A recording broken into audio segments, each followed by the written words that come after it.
Look at this bee. She's setting off on her first foraging trip of the day.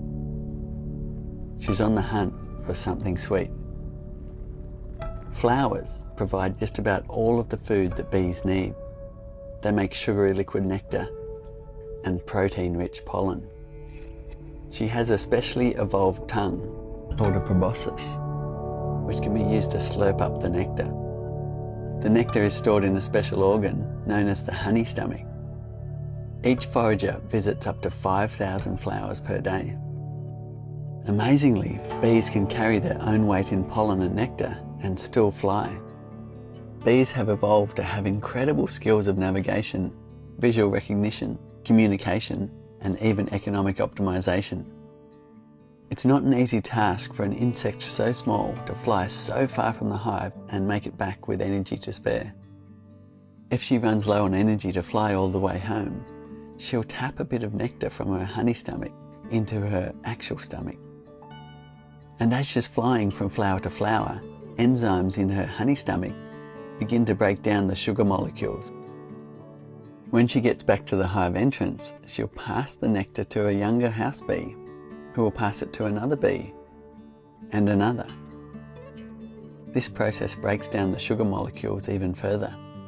This liquid is eventually deposited into the honeycomb cells. And for the next 5 days or more, bees will fan with their wings in order to evaporate the moisture, turning this nectar into honey. Once the water content is less than 20%, the honey is ripe, and the bees will seal the cell over with wax.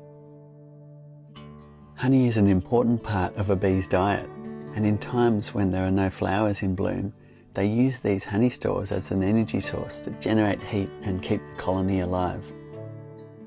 Because of its pH and low water content, honey can be stored almost indefinitely without fermenting or spoiling. In fact, 3,000-year-old honey has been found in ancient Egyptian tombs, and it was still perfectly edible. Honey also has incredible medicinal properties and has been used for this purpose for thousands of years. Some research even suggests that beekeepers live longer. A single worker bee lives only from 3 to 6 weeks, and in that time she produces only about 1/12 of a teaspoon of honey. Just 1 pound of this liquid gold is the result of a hive having visited 2 million flowers. To do this, the bees travel a combined distance of a staggering 55,000 miles. That's more than twice around the world. Honey is the only food eaten by people all around the world that is made by insects, and it's such an amazing substance. If we look after the bees, they'll look after us, and the honey really is a sweet bonus.